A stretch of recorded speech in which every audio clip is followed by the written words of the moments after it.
Sir, इस मामले में चूंकि कल जो पथराव हुआ, जिस तरह से घेर के छतों से पत्थर फेंके गए, इस मामले में कितने लोगों के खिलाफ नामजद और कितने अन्य के खिलाफ एफआईआर दर्ज की गई है? जी हाँ, कल 7:30 बजे शाम की बात है। हनुमान जयंती के अवसर पर एक शोभा यात्रा निकल रही थी जो कर्नलगंज से निकली और उस दौरान डीजे बजाने पर से कुछ दोनों पक्ष में बातचीत हो गई और उसमें पथराव चालू हो गया। तत्काल हम लोगों को सूचना मिली, हम लोग दलबल के साथ पहुंचे और वहां से सभी लोगों को डिस्पर्स किया।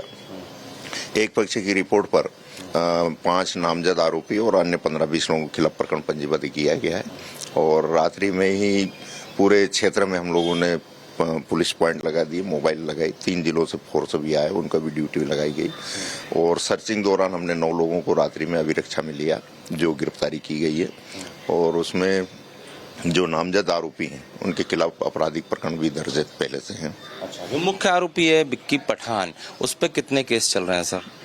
उनमें न्यायालय में 5-6 प्रकरण होंगे संभवतः, बाकी हम और भी जगह से दिखवा रहे हैं। मतलब जितने जो नामजद आरोपी बनाए सभी क्रिमिनल केसेस हैं, सभी का रिकॉर्ड है, क्रिमिनल रिकॉर्ड? जी हाँ, उन पे मारपीट और झगड़े फसाद वाले प्रकरण पहले से दर्ज हैं। अच्छा सर, ये जो पथराव हुआ शुरुआत किधर से हुई? अभी तक की इन्वेस्टिगेशनों को सामने आया कि हमलावर पहले क्या मस्जिद से पथराव हुआ, आसपास की छतों से पथराव हुआ, गलती किसकी पाई जा रही है? वो फुटेज के आधार पे देख रहे हैं, जो छोटे छोटे रूप में वीडियो फुटेज मिले हैं उन आधार पे अभी हम टीम तस्दीक कर रही है कि शुरुआत कहाँ से हुई है, लेकिन चूंकि चल रहा है और दोनों पक्ष आमने सामने आ रहे हैं तो ये निश्चित है कि कहीं न कहीं पहले से ही संवेदनशीलता बनी हुई थी। मतलब ऐसा लगता है कि कोई प्लानिंग थी, पहले से षड्यंत्र था, इतना पत्थर इकट्ठा करना, इतना रॉड लाठी सब इकट्ठा करके रखना, इतने लोग एक साथ होना? सुनियोजित तरीका तो नहीं बोल सकते, लेकिन चूंकि बस्ती में से निकला है तो संभवतः तत्काल ये साधन वो जुटा भी लेते हैं और कुछ वहाँ मकान वगैरह जो पूर्व से निर्माणाधीन चल रहे हैं वहाँ पे ईंटें पत्थर वगैरह वैसे ही पड़े रहे हैं। चूंकि साफ सफाई वाली उतनी कॉलोनी दिख नहीं रही है, उस आधार पे ये कह सकते हैं कि ये अकस्मात हुआ है, लेकिन उसमें जो पुराने लोग हैं जो क्रिमिनल टाइप के हैं उन्होंने इसको आगे बढ़ाया है। जो पत्थर छतों पे पाए गए हैं, इसकी निगरानी के लिए आपके ड्रोन कैमरे वगैरह से नजर रखी जा रही है, पेट्रोलिंग इस तरह से हो रही है क्या? जी हाँ, वो पूरा सर्चिंग करवाई जा रही है और सतत नजर रखे हुए हैं। और गुना से सत्यविजय इस वक्त हमारे साथ जुड़ रहे हैं। सत्यविजय, मुख्य आरोपी समेत 9 लोगों को इस मामले में गिरफ्तार किया गया है, उसकी फोटो भी जारी कर दी गई है, वीडियो भी सामने आया है। अब इनसे और किस आधार पर आगे पूछताछ की जाएगी और किन आगे आने वाले समय में कैसे और कितने लोगों की गिरफ्तारी हो सकती है? जी हाँ, बिल्कुल। देखिए, गुना में जिस जगह पर हिंसा हुई थी ये वही जगह है, ये मस्जिद है जहां पर जुलूस निकल रहा था मस्जिद के सामने से। इसी दौरान यहां पर विवाद हुआ, पथराव हुआ। पुलिस ने अब तक 9 आरोपियों को अरेस्ट कर लिया है। सभी 9 आरोपी जो हैं जिन्हें अरेस्ट किया गया है उनमें से 5 के खिलाफ, ऐसा एडिशनल एसपी मान सिंह ठाकुर का कहना है कि उनका क्रिमिनल रिकॉर्ड है, पहले से उनके खिलाफ आपराधिक केस दर्ज है और इसी आधार पर आगे की इन्वेस्टिगेशन की जाएगी। चूंकि कई तरह के वीडियो भी सामने आ रहे हैं। एक वीडियो ऐसा सामने आया जिसमें कि ये जो मस्जिद का आप गेट देख रहे हैं, यहाँ पर कुछ लोग आते हैं, उनके हाथ में लाठी और बाकी चीज होती है और वो जुलूस में जो शामिल लोग उन पर हमला करते हैं। एक जो हनुमान के बेस में शख्स आया था जुलूस में शामिल होने, उस पर हमला करते हैं। दूसरी तरफ एक और वीडियो आया जिसमें कि कुछ लोग दुकान बंद करवाकर लोगों को इकट्ठा करने का इशारा कर रहे हैं। इन्हीं सब वीडियो के आधार पर, और देखिए यहाँ पर पुलिस की जो टीम है, देखिए किस तरह से यहाँ पर ये एक्सक्लूसिव तस्वीर हम आपको दिखा रहे हैं। पुलिस की टीम जो है फ्लैग मार्च यहाँ पर करती हुई दिख रही है, जिससे कि जो लोग किसी में किसी तरह की दहशत ना हो, क्योंकि अब यहाँ पर कानून व्यवस्था या शांति व्यवस्था बनी हुई है। यहाँ पर देखिए पुलिस के तमाम जो अधिकारी यहाँ पर इस तरह से जिन गलियों में यह हिंसा हुई वहां पर इस तरह से पेट्रोलिंग कर रहे हैं। हम बात भी करने की कोशिश करेंगे जो पुलिस अफसर आगे चल रहे हैं उनसे कि क्या माहौल है और क्या स्थिति है। सर, क्या कहेंगे, अभी शांति व्यवस्था पूरी तरह से कायम है? पूरी तरह शांति व्यवस्था कायम और रहेगी। अच्छा, आप लोग यहाँ पर फ्लैग मार्च कर रहे हैं? जी, फ्लैग मार्च कर रहे हैं, इससे कि जो लोग हैं वो सामान्य रूप से स्थिति को समझे और स्थिति सामान्य रहे। अच्छा, लेकिन दुकानें कई सारी बंद हैं, आप लोग बार बार अनाउंस कर रहे हैं कि दुकान खोल लें, डरने की बात नहीं है इसके बाद भी? नहीं, ये तो रोजमर्रा वाली दुकान है, उसका ताली कितना पुराना। बाकी जो रेगुलर दुकानें खुली हुई है। मार्केट में भी हम पैदल चक्कर लगा के आए। तो अभी ये इस तरह से आप कब तक पेट्रोलिंग करते रहेंगे? शाम तक। और चूंकि 9 आरोपी अरेस्ट हो चुके हैं, 5 के खिलाफ क्रिमिनल रिकॉर्ड है, तो और भी आरोपियों की संख्या बढ़ेगी? और भी बढ़ेगी, और भी पूछताछ करेंगे। जो आरोपी गिरफ्तार है वो नाम बताएंगे तो फिर बढ़ेगी, क्योंकि नामदर्ज सारे आरोपी गिरफ्तार हो चुके हैं। ये आश्वासन देंगे आप गुनाह की जनता को कि दोबारा अब हिंसा नहीं हो पाएगी आप लोगों के रहते? नहीं, ये शांति रहेगी यहाँ, ये मैं आश्वासन देता हूँ। चलिए, तो देखिए ये तस्वीरें हैं पुलिस के तमाम जो अधिकारी हैं, अफसर हैं, उन गलियों से, उन सक्रिय गलियों से गुजर रहे हैं जहां पर की हिंसा हुई थी, और इनका साफ तौर पर कहना है कि अब किसी भी तरह से यहां पर शांति भंग नहीं होने दी जाएगी। पुलिस की टीम चप्पे चप्पे पर मौजूद है और इसी तरह से तैनात रहेगी, जिससे कि लोगों में एक भरोसा जागे और लोग जो हैं अपने व्यवसाय, अपनी दुकान, अपने घर से आसानी से बाहर निकल सकें। ठीक है सत्यविजय, अधिकारी तो आश्वासन दे रहे हैं कि अब व्यवस्था नहीं बिगड़ेगी, वहां पर हालात काबू में रहेंगे और ऐसे ही शाम तक पेट्रोलिंग करते रहेंगे और जल्दी और लोगों की गिरफ्तारी होगी। धन्यवाद आपका इस जानकारी के लिए। लेकिन गुना में हनुमान जयंती की शोभा यात्रा को लेकर बहुतों को मिर्ची तो लगी, पत्थरबाजी वाली साजिश रच डाली गई। अब सबूत एक एक करके सामने आ रहे हैं, जिसके बाद हर पत्थर का हाथ पक्का इलाज किया जा रहा है।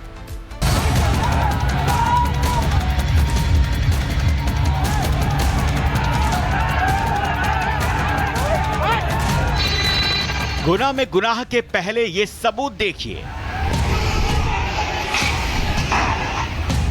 गुना के गुनाह की ये दूसरी तस्वीर है।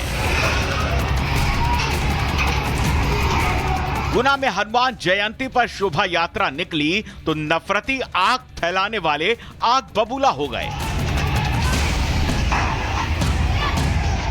गुना में अब हर उस एक पत्थर और एक एक हाथ का हिसाब होगा जिसने भी माहौल खराब करने की कोशिश की। ये कर्नलगंज का वही इलाका है जहां पर की पथराव होता है। देखिए, ये जो मस्जिद है, इसके सामने से जुलूस जब गुजर रहा था, इस दौरान डीजे के साउंड को लेकर विवाद शुरू होता है और इसके बाद जो फुटेज हमारे पास आए हैं, जो एक्सक्लूसिव तस्वीरें हमारे पास आई हैं, उसके मुताबिक मस्जिद में जो मौजूद लोग थे वो लाठी डंडे लेकर बाहर निकलते हैं और हमला कर देते हैं। गुना की तस्वीरें बता रही हैं, पत्थरबाजी बड़ी साजिश का हिस्सा है। गुना में इस गुनाह की पूरी प्लानिंग की गई थी। मस्जिद के ऊपर से पथराव चालू किया है हमने। कुछ ऊपर थे, 20-25 नीचे थे, पुलिस ने संभाल पाई और जिनमें हमारे पथराव चालू किया। पूरे इलाके में तनाव का माहौल है। मौके पर भारी पुलिस बल ने मोर्चा संभाल लिया है। एमपी की मोहन सरकार सख्त है। गुना के गुनहगारों का पक्का हिसाब हो रहा है। ऐसे में मुस्लिम समुदाय भी दिन के उजाले में कह रहा है कि मामला गंभीर है। हमला सिर्फ लोगों पर नहीं बल्कि भावनाओं, सामाजिक भाईचारे और कानून व्यवस्था पर किया गया है। गाली गलौज से हुआ, उन्होंने जबरदस्ती पुलिस ने बहुत सहायता करी थी। पुलिस अपना आराम से काम कर रही थी, उसको निकलवा रही थी पुलिस को। दोनों तरफ से पत्थर, दोनों तरफ से चले, सबसे पहले उन्होंने चला, हमने बाद में चला। गुना में एक्टिव खान गैंग पर सरकार की नजर सख्त है। बजरंग बली के नाम पर नफरत और खलबली मचाने वाले हाथों का इलाज जल्द किया जाएगा। Bureau report, Republic Bharat. कल शोभा यात्रा में जो शख्स हनुमान बना था, उससे हमारे संवाददाता ने बात की है। कैसे उनके साथ मारपीट की गई, कौन कौन लोग मारपीट करने में शामिल थे, ये पूरी जानकारी दे रहे हैं पीड़ित समर्थ सिंह सेंगर। समर्थ सिंह सेंगर जो हैं, ये उस जुलूस में हनुमान की भूमिका में थे। और इनकी ये ड्रेस देखिए, इनकी ड्रेस है जो हनुमान जी का गधा होता है वो है, और ये हनुमान जी के भेष में थे उस जुलूस में, और इनके साथ भी मारपीट हुई है। हम इनसे बात करते हैं समर्थ से कि क्या आप बीती थी जानते हैं। समर्थ, क्या हुआ था, क्यों अचानक इस तरह से हंगामा हो गया, पथराव हो गया और आपके साथ भी मारपीट हो गई? सर, क्योंकि मैंने हनुमान जी का वेश धारण कर रखा था, इसलिए सर मैं उस पर बेल्ट मारे गए, पीछे खींचा गया, गालियां बकी गई, लातें मारी गई, रोका गया मुझे, आधे किलोमीटर तक मुझे दौड़ लगवा दी गई। सर क्यों, वजह ऐसा है आपसे, क्या दुश्मनी थी? सर मुझसे दुश्मनी नहीं सर, भेष से दुश्मनी थी। मतलब ये हनुमान जी का जो रूप आपने धारण किया था, इससे दुश्मनी थी? किन लोगों को? सर जो भी पत्थराव कर रहे थे, जो पत्थर फेंक रहे थे मस्जिद के अंदर से, मस्जिद के बाहर से, घरों से, सब लोग सर वही लोग गलियों पे निकल के आ रहे थे। अच्छा, तो आपको दौड़ा के मारा? आधे किलोमीटर से तक पीछे पड़े हैं। अगर हम लोग पकड़ में जाते तो शायद मार भी देते हैं। क्या बोल रहे थे वो लोग? हनुमान जी को पकड़ो, गालियां बक रहे थे, हनुमान जी की ये कर देंगे, हिंदुओं की ये कर देंगे, ये कर देंगे, वो कर देंगे, सीधे सीधे। ये भी नहीं सोचा कि आप भगवान का भेष धारण करें? कुछ भी नहीं सोचा सर, भगवान को ही गाली दे रहे थे, माँ बहन की, कि हनुमान जी की ये कर देंगे, वो कर देंगे। क्या एक्शन चाहते हैं? सर कड़ी से कड़ी सजा मेरे बुलडोजर चले सर। कहाँ, मस्जिद पे या उन लोगों के घरों पे? हर जगह, घरों में, मस्जिदों पे, हर जगह। और गुना के कर्नलगंज में कल हुए हंगामे के बाद जब समुदाय विशेष के लोगों से बात की गई तो वो लोग मस्जिद से पत्थरबाजी होने की बात से इनकार कर रहे हैं। जुलूस शांति प्रिय तरीके से जा रहा था, जुलूस निकल गया। लास्ट ट्रैक्टर जो था वो गेट भी मस्जिद का पार कर गया था, उसे वापस लौटाया गया। वापस लौटाने के बाद लड़कों ने धार्मिक नारे लगाए। पुलिस ने बहुत कंट्रोल करा, पुलिस ने बहुत समझाया, लेकिन वो लोग पुलिस की भी नहीं मानी, पुलिस से बदतमीजी कर गए। अच्छा, हाँ। तो पथराव कहाँ से शुरू हुआ? पथराव उस तरफ से क्या पता, उस तरफ से डीजे में रखे थे क्या था, उधर से पथराव चालू हुआ। उसके बाद उसके बाद फिर इधर से लड़के भागे। कुछ लड़के मस्जिद के बाहर नमाज पढ़ के खड़े हुए थे। मस्जिद के बाहर हम दो चार लोग, हम लोग भी मामले को शांत करने में लगे हुए थे। पहले उन्होंने करा है, पहले उन्होंने पथराव करा है। एक वीडियो ये भी है और मस्जिद में तो पत्थर ही नहीं है, मारेंगे कहाँ से हम। कुछ लोग जो निकले हैं वहाँ, जो नमाज पढ़ के निकले थे और जो कुछ लोग थे उनके पास पत्थर ही नहीं है।